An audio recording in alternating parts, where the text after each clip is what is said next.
Hey, how you doing? I'm 𝐂𝐎𝐍𝐄𝐂𝐓 and I've got the guide for you to turn your PC version of Forza Horizon 6 from 60 FPS, which is what consoles get, to a solid 120 FPS and still play like it's on console. No glitching, no crashing, no nothing. Still looks good, performs better, and this is the guide for you. So, just to run through really quickly, I am on an i9 9900K, 32 gig of RAM, and a RTX 4060. If you guys are running a 20 series and up, this guys will be perfect for you. I don't think the game will run anything close to 120 on anything lower than a 20 series card, but give it a go, see what you get, and also experiment with the settings that I'm going to show you. So, first off, we're going into the video tab. Your resolution should always be whatever your monitor's resolution is. So I'm on a 240 Hz monitor at 1920 by 1080. So that's why we've got that at 1920 by 1080 there. Frame rate 120, which is what our aim is. And I will show you why we're locking 120. And what we're going to do with the NVIDIA control panel settings to make this game play like an absolute dream. You want vertical synchronization off. The only time you want this on is if you're getting, you don't want it on. That's the be all and end all. You really don't want it on. Full screen, always have your game playing full screen. Show FPS on. Motion blur. Developers, please stop putting this in the game. For the love of God, just turn it off. And then to get your GPU running the game purely on frames and performance, make sure none of this is on. None of this. I'm going to try and get this guide under 5 minutes. That's my goal, under 5 minutes, right?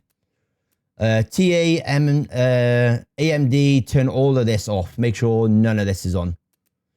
This is just going to make your game jittery. This is what you don't want.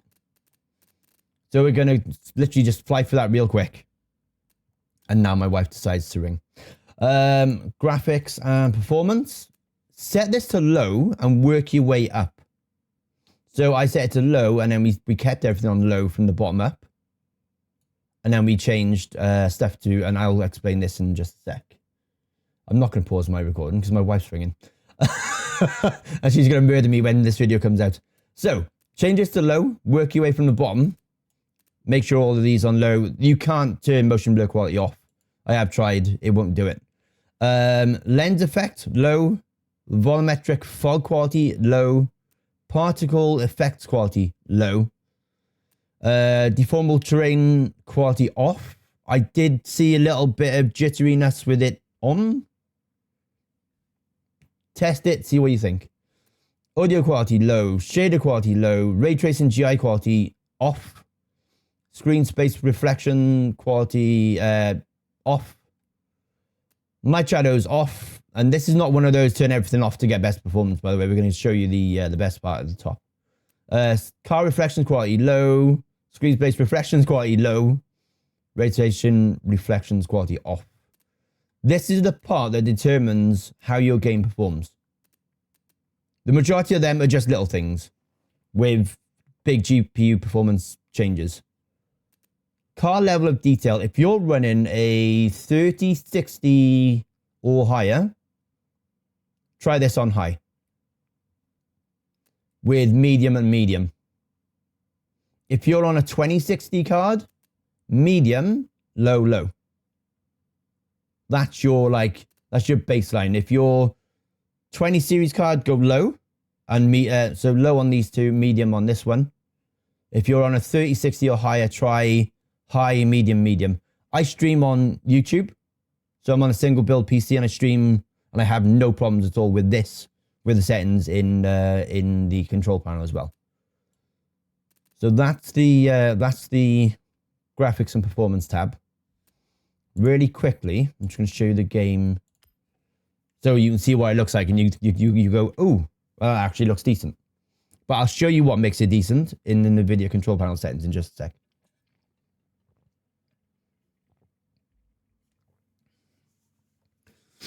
So we have OBS open to record. So we're going to probably drop down to about 90 FPS.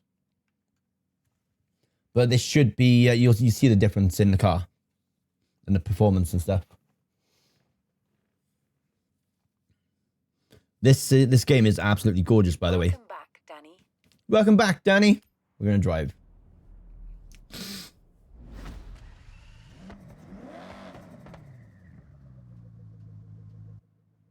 So you should get no stuttering, no jitteriness. The game should run smooth. There you go.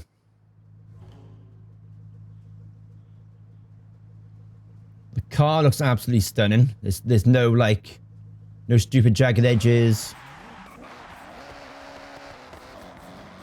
Yes, I'm driving on the grass. I want to see the performance. Get to here, the game will take over because it drives you out, obviously. But this game, it's absolutely stunning. Absolutely stunning. You can see from the cinematic as well the quality of the car. And I will show you how to do that in the NVIDIA control panel in just a sec. So, we got a troll guy in front. So, performance. Take it down to the road.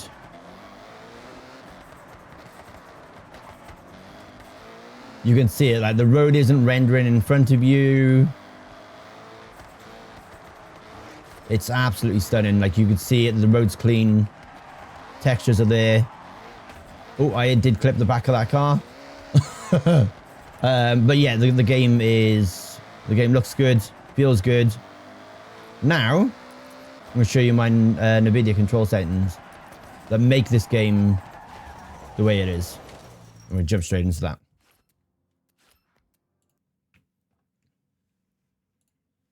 So, you go down to your NVIDIA control panel, add. I said we were going to try and keep this under 5 minutes. I'm trying my best. So, global settings, really quickly. Really quickly. Off for image scaling. You don't want any image scaling at all. Ambient occlusion off. Anti-aliasing FXAA off. Gamma correction on. Anti-aliasing modes, application controlled, transparency off, background application max frames off, cuticles, CUDA GPUs all, CUDA system fallback policy drive default. Leave all of these off from your global settings. DSR factors off, low latency off, max frame rate off, in here, only in here. Max multi-frame sampling off. Make sure in this part, your power management mode is set to maximum performance. Make sure that is set to maximum performance. Shader cache size unlimited. And then you want the texture filter in anisotropic on. Negative LOD basis allow. High performance for your quality in here. For your other games. Only for your other games. Go to program settings. And add the game from here. So make sure you add Forza in itself. Don't use the Forza from the list that shows programs not found on the thing. Make sure you add it from Forza itself, from the game file. Then you want anisotropic filtering at 16x. This is why you don't get any jagged edges. Can't say the word. Then you want to go down to max frame rate. Set that to 120. Hence the reason why we're limiting frames in game. It stops the game overperforming. Getting your GPU to overperform for something it doesn't need to do. You get better performance out of it when it's not trying to use all its resources. Make sure these are set to use global, because if you want to make sure they're using your maximum performance. The best part, this is the part that makes your game look better for Forza. In program settings and your game set to Forza, right? Anisotropic sample opti off. Negative LOD basis clamp. Texture filtering quality on high quality. You got quality, performance, high performance. If you want your game to look stunning and still perform, high quality. If you're on a 2060 card, a 20 series card, try changing it to quality or performance and see how you do. Make sure you apply these before your game is opened, and make sure your texture filtering, Trinity optimizations is set on. And that's it, guys. That is it. That's the secret to getting your game running at 120 FPS. Still looks good, performs well, doesn't crash. And if we kept this under 5 minutes, drop a like, subscribe, and I'll see you in the next one. And then don't forget, I also stream on YouTube, exclusively on YouTube. Come check us out. Until next time, guys. Bye.